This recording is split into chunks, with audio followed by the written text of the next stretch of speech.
Boa noite. Já estamos na quinta-feira, né? Passamos mais da metade da semana. É bom saber que você pôde estar aqui com a gente para poder ouvir falar de Jesus, ouvir da palavra de Deus e poder compartilhar essa semana de uma maneira especial para lembrarmos do resgate que Ele veio nos oferecer. E convido você a abrir a sua Bíblia nesse momento. Pode passar. Pode mais uma? Para abrir em Apocalipse 2, versículo 5.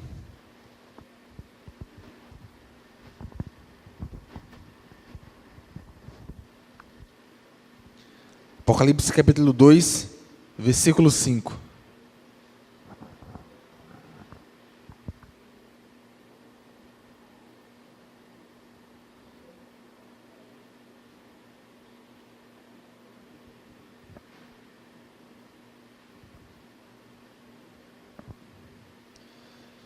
Hoje nós iremos falar sobre o plano do resgate.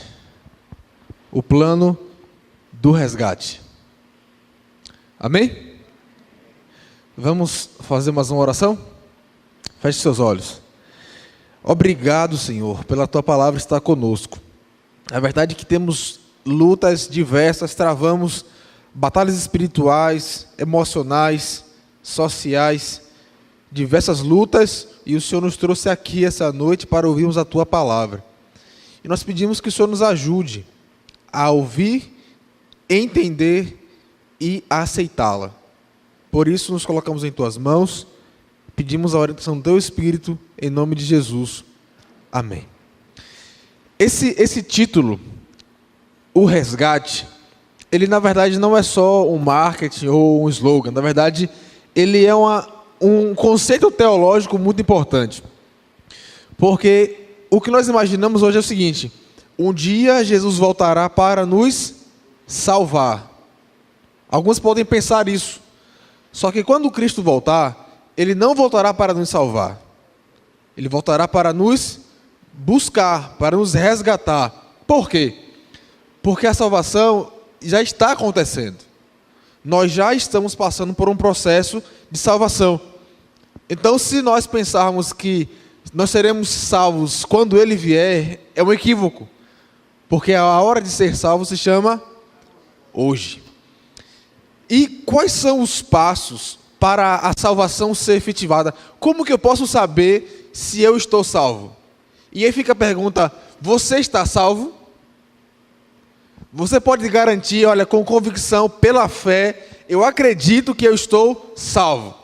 Você poderia dizer isso? Você tem certeza da sua salvação? O que a Bíblia fala sobre estar salvo?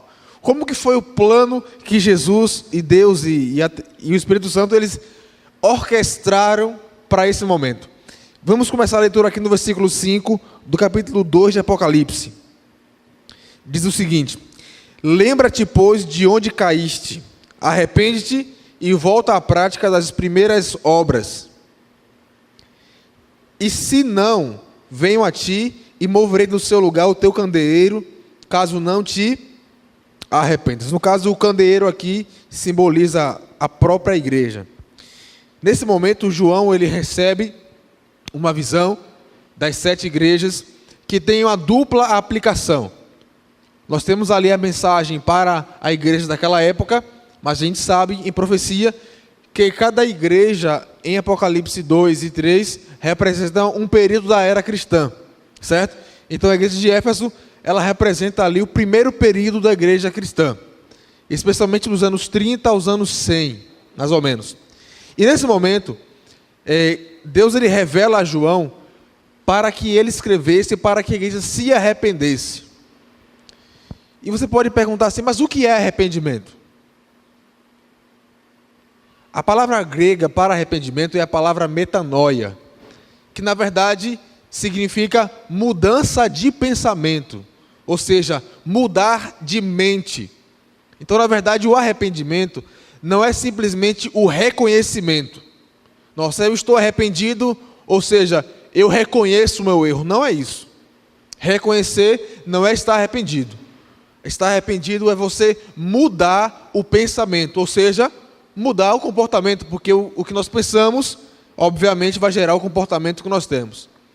Então, quando Cristo pede para que as pessoas se arrependam, Ele não pede apenas para que elas reconheçam a necessidade, mas para que elas se modifiquem a vida.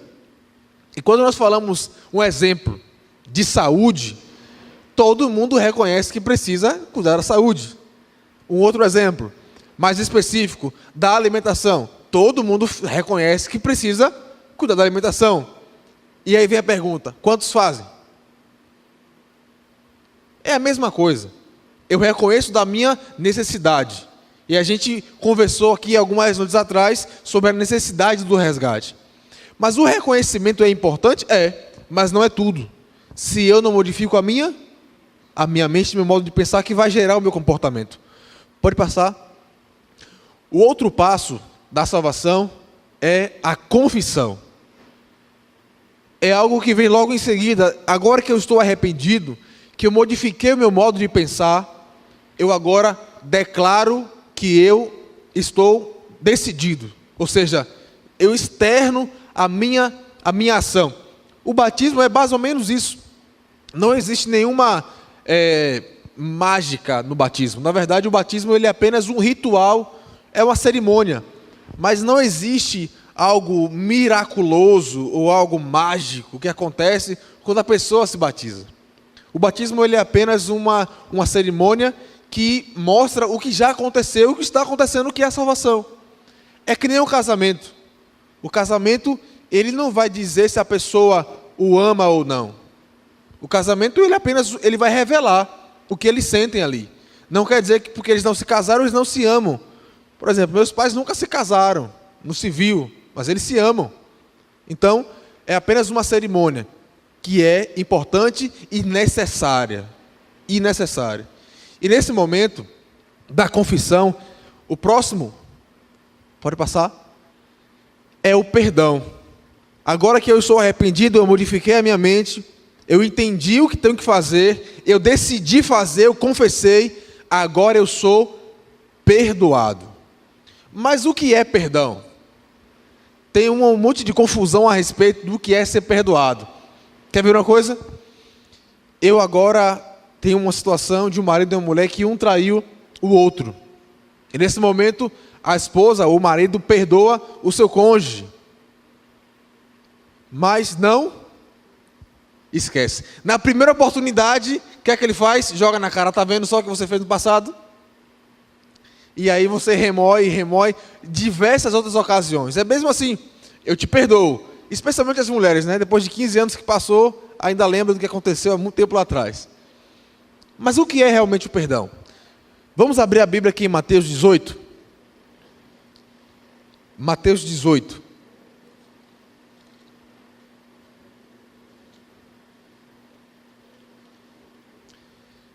Versículo 26.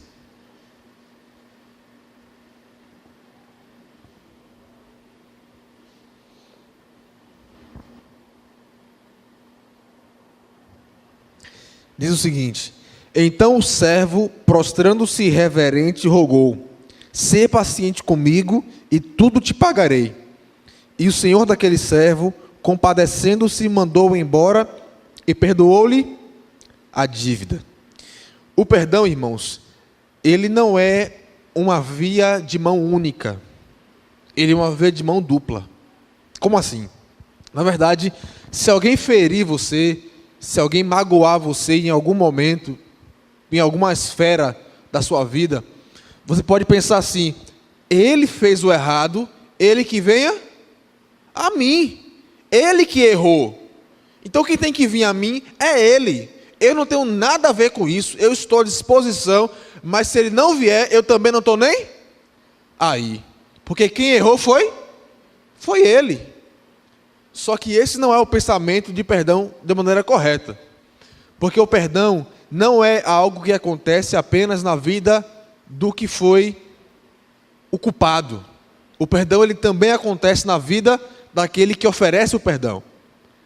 Porque assim como uma pessoa, ela demonstra o reconhecimento, o arrependimento e a confissão pelo erro que fez, existe um sentimento que acontece também na vida daquele que está oferecendo perdão, algo chamado compaixão e paz.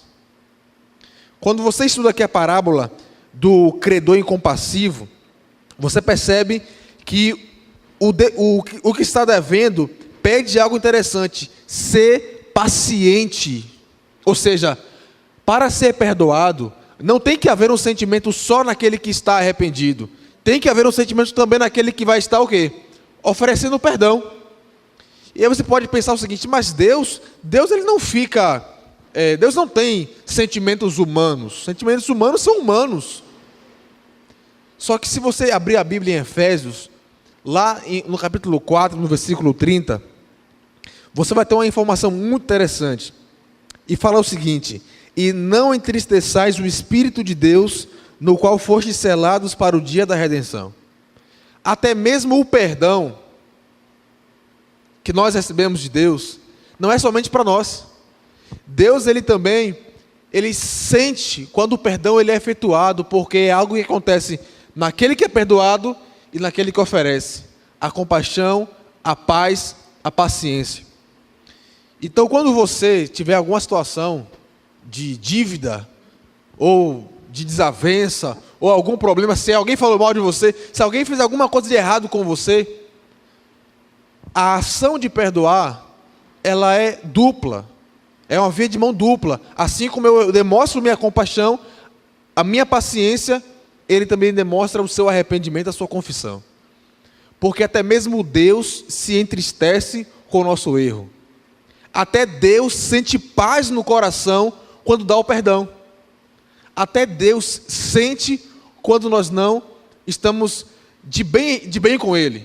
E, na verdade, a gente sabe que hoje a mágoa, toda a raiva que a gente sente, gera úlceras, gera doenças, porque o que você não resolve na mente, ela transforma onde? No corpo. Isso aí é fato, são doenças psicossomáticas. Se você não resolver na sua mente, ela vai manifestar de alguma forma no seu corpo. Então, irmãos, até mesmo Deus, ele se entristece e sente paz quando perdoa o ser humano. Então não pense que a responsabilidade do perdão é somente em quem está devendo. Porque no nosso caso, por exemplo, é Deus que vem ao nosso lado para pedir que nós peçamos perdão. É Deus que vem ao nosso encontro. Imagina se Deus falar assim: olha, ele pecou, né? Ele que vem até mim, problema dele. Quem errou foi ele. Ele que vem até mim. Imagina se ele fizesse isso. Agora, se ele não faz, por que eu e você fazemos? Aí você fala assim: nossa, mas ele que errou. Eu sei, mas lembra, o perdão ele não transforma só quem é perdoado. O perdão também transforma quem oferece o perdão. Até Deus sente a paz no coração, porque ele fica triste com o nosso pecado. E o outro passo é a justificação. Depois que você está arrependido, você confessou, você externou a sua mudança de pensamento, você agora recebe o perdão de Deus e agora você é justificado. Você já se perguntou o que é estar salvo? Eu lembro de algumas teorias de alguém que falava assim: olha, quando o Espírito Santo terminar seu ministério na terra, não vamos mais pecar. Você já ouviu isso em algum lugar? Já ouviu? A expressão de que haverá um tempo e que não vamos mais pecar, porque o Espírito Santo se retirou, e aí se nós pecarmos, não haverá mais arrependimento, porque ele não age mais. Já viu alguma coisa parecida com isso? Aí eu pergunto: o que é estar salvo? Será que realmente um dia deixaremos de pecar sem a volta de Jesus? Quando o Espírito Santo parar o seu ministério? Como que a gente pode entender isso? Eu convido você a abrir a sua Bíblia aí em Romanos 5, versículo 18. Aliás, já que nós estamos em Efésios, vamos aproveitar aqui e vamos ler o capítulo 1, versículo 13. Efésios 1, versículo 13. Só para facilitar aqui a abertura da Bíblia. Efésios 1, versículo 13.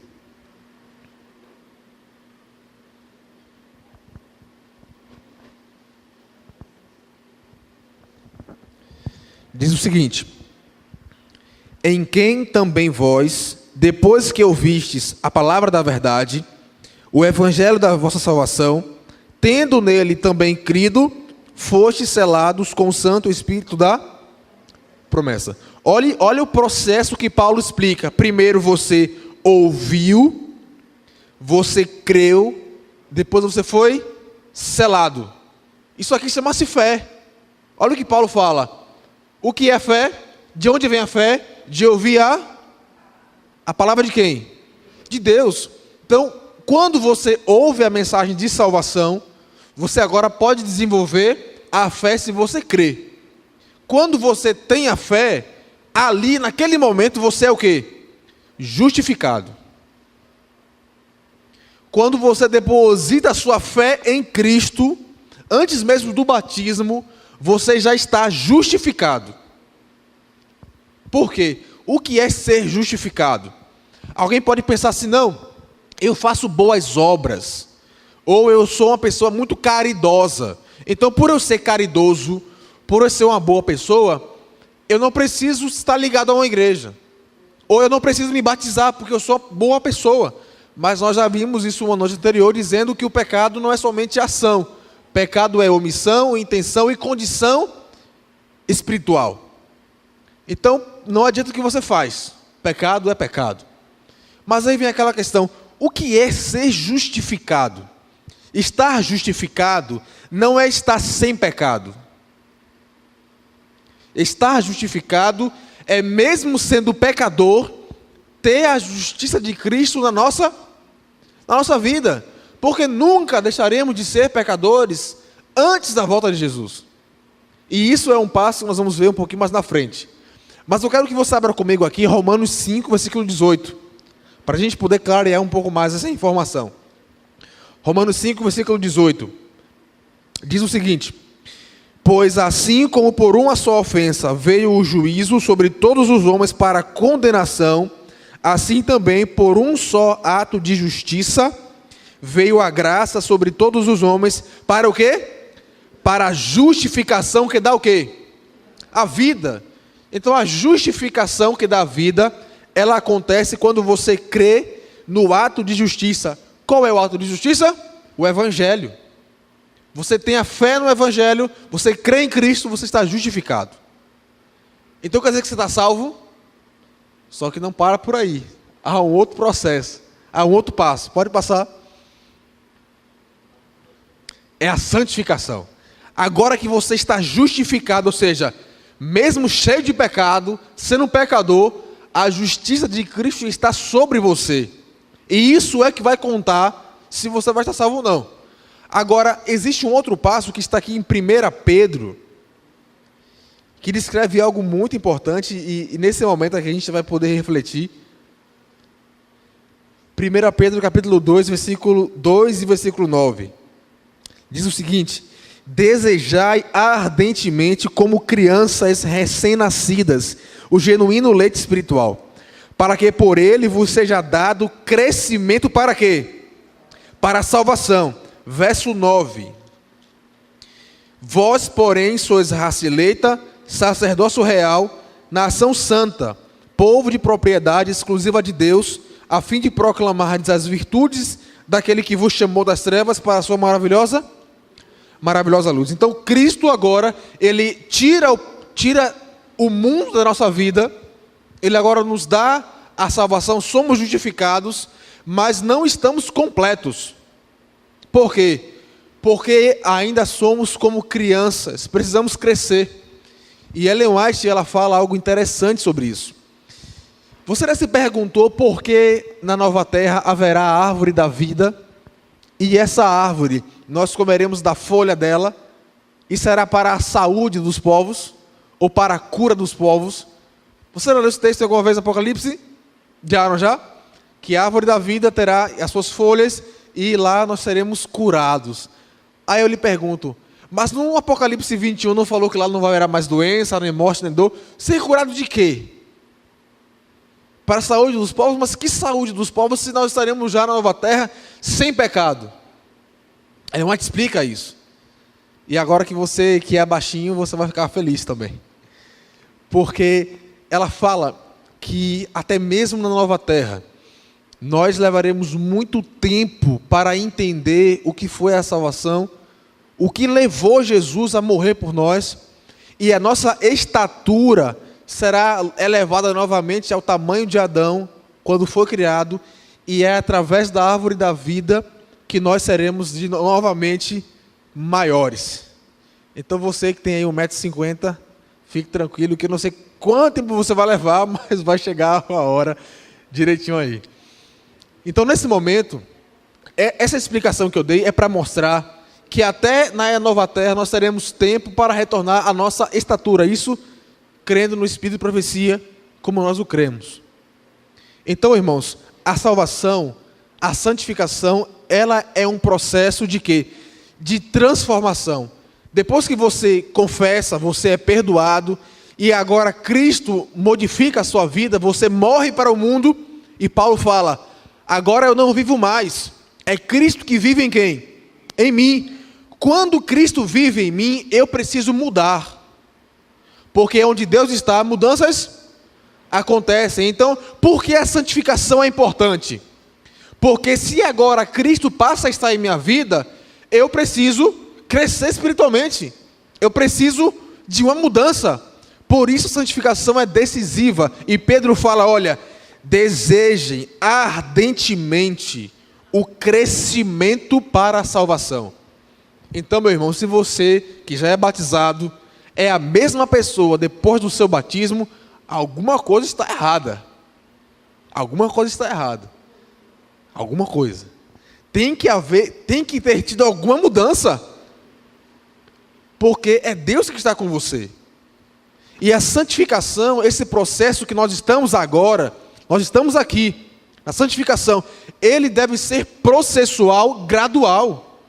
Então, se eu sou uma pessoa muito agressiva, invejosa, enfim, tenho todos os problemas, eu preciso crescer espiritualmente. Eu preciso abandonar isso.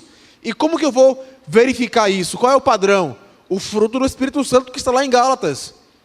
Porque é o quê? É o amor, a alegria, a paz, longanimidade, benignidade, e a lista se estende.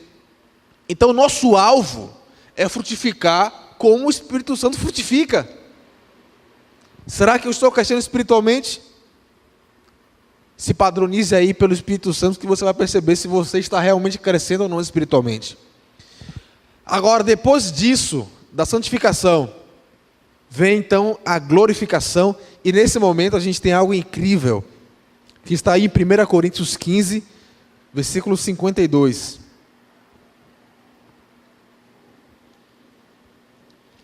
1 Coríntios 15, versículos 52 e 53.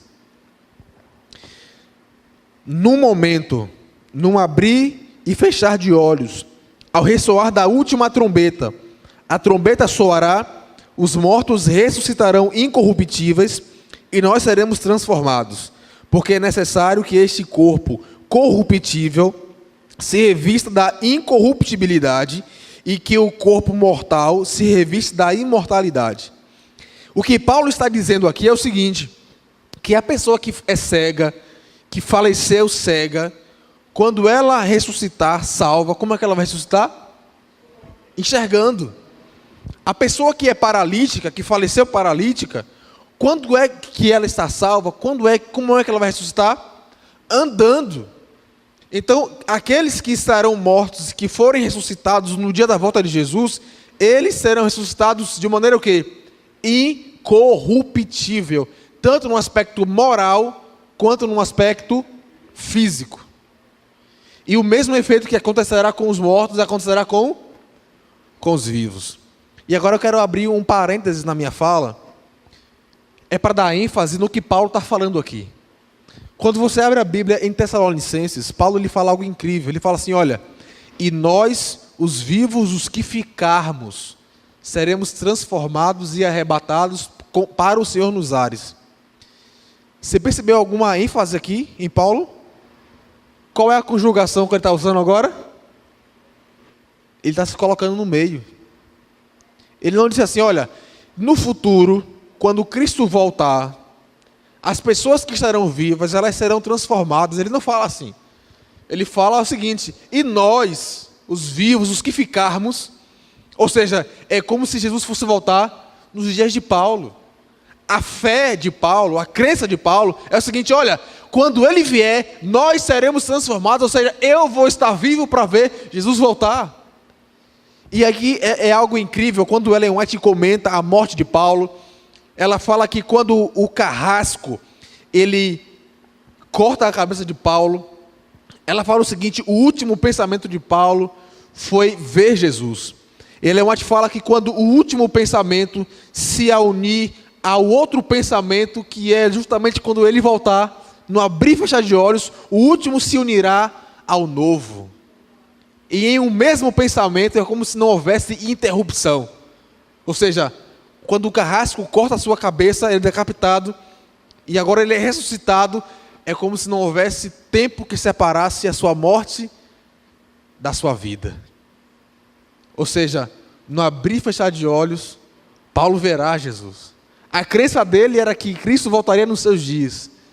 Eu fico imaginando que às vezes a gente crê na volta de Jesus como se fosse um evento tão distante. Não é que você não vá se planejar, organizar a sua vida, fazer planos a curto, médio e longo prazo, não é isso. Mas é como vivemos. Quando que você acha que vai ser esse momento aqui? Nós temos que crer que pode ser agora. Porque se a morte vier, para nós foi agora. Voltando agora, fechando nosso parênteses, a glorificação nesse momento, ali sim estará encerrado o pecado. Então nesse momento que Cristo volta, que Ele retorna, Ele não vai salvar ninguém. Se alguém não passou por esse processo aqui anterior, não há salvação. Por quê? Porque não haverá momento agora de crença. Ali é a decisão. Na verdade, o juízo final, ele não é para dizer quem está salvo ou quem está perdido, porque quem está salvo ou perdido vai ser ali agora. O juízo final será apenas um esclarecimento. Um esclarecimento do que é e do que não é. Mas quem está salvo ou perdido, é aqui que começa. Por isso o momento de estar salvo é agora, irmãos. O plano da salvação, percebe que ele é bem extenso, né? Ele começa quando você crê em Cristo, se desenvolve quando você vive uma vida espiritual com Deus, processual e gradual, e será consumada quando Ele voltar. Mas por que isso é importante? Porque tem muita gente por aí que crê o seguinte: uma vez salvo, salvo para sempre. Isso não é verdade. A Bíblia não mostra isso. A Bíblia fala que se em algum momento da santificação eu pecar, eu preciso novamente o quê? Pedir perdão. E ele fala: olha, nós temos um advogado junto ao Pai, o Senhor Jesus. E saiba de uma coisa: você que já é batizado, você que já frequenta a igreja, você é pecador também. Que nem eu. Todos nós somos pecadores. Quando você se batizou ali, seus pecados foram perdoados pela graça do Senhor Jesus. Mas a natureza pecaminosa que o define como pecador, porque não é os seus atos que o define como pecador, porque pecado não é só ato, lembra? Nosso pecado ainda está em nós. A natureza do erro ainda está em nossa vida. E Paulo fala: olha, existe uma luta grande aí, porque eu quero fazer o bem e não consigo. E o mal que eu não quero eu faço. Por quê? Porque eu estou salvo, mas a luta continua. E essa luta só acabará quando ele voltar. Por isso você é responsável pelo crescimento que você não teve. Você que está aqui agora. Se você precisa desenvolver hábitos espirituais, um crescimento espiritual, e você não faz, você está pecando. Por quê? Porque Tiago diz: se você sabe o que deve fazer, sabe que deve fazer o bem e você não faz, você está o quê? Pecando. E quando você omite o seu crescimento espiritual, você está pecando também. Porque eu estou conscientemente deixando de viver uma vida com Deus. Quando eu recuso viver uma vida com Deus, o que é isso? Pecado. Então não pense que só dizer assim, olha, eu já guardo os 10 mandamentos, eu estou salvo. Porque pecado não é só transgredir a lei. Pecar também é deixar de crescer espiritualmente. Se omitiu, recusou crescer com Deus, está pecando também. Porque isso é omissão. E omissão, para Tiago, para a Bíblia, é pecado. Deus não nos pediria nada que não fosse para a nossa felicidade. Às vezes você pode pensar assim, nossa, Deus ele pede muito de mim. Ele pede muito, ele exige muito de mim. Mas eu pergunto, o que é que ele pede de você? Somente que você abandone tudo aquilo que lhe prejudica. Eu pergunto, isso é pedir muito de você? Me diz aí só uma coisa que Deus pede que você abandone, que vai prejudicar você. Só uma. Não tem nada, irmão. Me diz uma coisa que você vai deixar de fazer para viver uma vida com Deus, que você vai ser prejudicado, vai ser danificado. Tem? Sim ou não? Não. Por isso eu quero te fazer um convite de reflexão e decisão. Porque a gente já passou do momento de crescermos, não é não? E o leite aqui é o leite vegetal, viu, irmãos? Não é leite de vaca, não. Brincadeira. Deus, Ele quer que nós desejamos o leite espiritual, mas que cresçamos espiritualmente. Você gostaria de experimentar o plano do resgate? Que foi arquitetado com tanta beleza. Você gostaria de experimentar esse plano? Você está em qual parte aí? Você ainda está se arrependendo? Você já confessou? Você já foi perdoado por Deus? Qual é a parte que você está? Você já pensou nisso? Será que mesmo depois de batizado, eu ainda estou pensando em abandonar o pecado? Ou seja, mesmo depois de ter consumado o batismo, eu ainda estou pensando no meu arrependimento, pensando em pecados que eu devo abandonar. Não é que você está cometendo os mesmos erros, não é isso, mas está ainda decidindo se deve parar de fazê-lo. Você já decidiu parar, mas não consegue, é outra coisa. Uma coisa é você ter decidido e estar lutando para abandonar, outra coisa é você nem ter decidido ainda. Você gostaria de experimentar uma vida com Deus? De crescer espiritualmente? Ele te espera, amém? Ele está aqui e gostaria de salvar você. E enquanto a Júlia canta,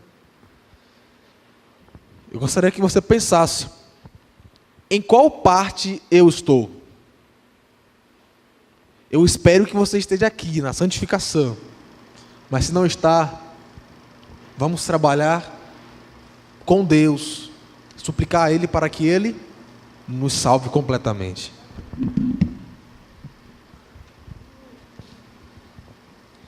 Mas Deus prova o seu próprio amor para conosco, pelo fato de ter Cristo morrido por nós, sendo nós ainda pecadores.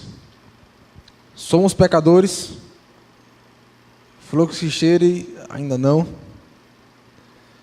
mas o Senhor nos quer assim, como estamos, como somos. O que Ele não quer é que permaneçamos da mesma forma, mas Ele quer você do seu jeito, como pecador e como inimigo da cruz de Cristo. Porque lembre-se, Ele não amou você quando você o aceitou. Ele amou você quando você ainda estava como um oponente, um inimigo dele. É o termo exato aqui.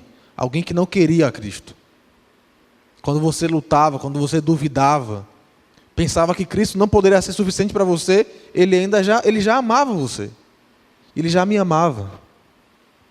Então não pense que você pode fazer alguma coisa de bom para Ele te amar mais, ou fazer algo de ruim para Ele te amar menos. Ele te ama independentemente da sua resposta. Mas fica a pergunta, qual será a sua resposta? Lembrai-vos daquilo que Ele já fez por você e do que Ele está fazendo na sua vida. Mas você gostaria de experimentar a salvação hoje? Porque o momento é agora, não é isso? Hoje nós somos responsáveis e privilegiados. Eu acho que o termo correto é esse. Somos privilegiados para aceitar. Você gostaria de compartilhar desse momento? Vamos fazer uma oração? Vamos ficar em pé?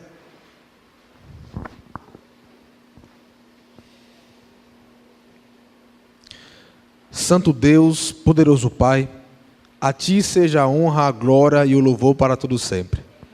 Nós queremos agradecer a Ti pelo cuidado, pela oportunidade de salvação que o Senhor nos concede, pedir perdão, Senhor, pelos pecados que nós cometemos e suplicar de Ti forças para sermos diferentes do que somos.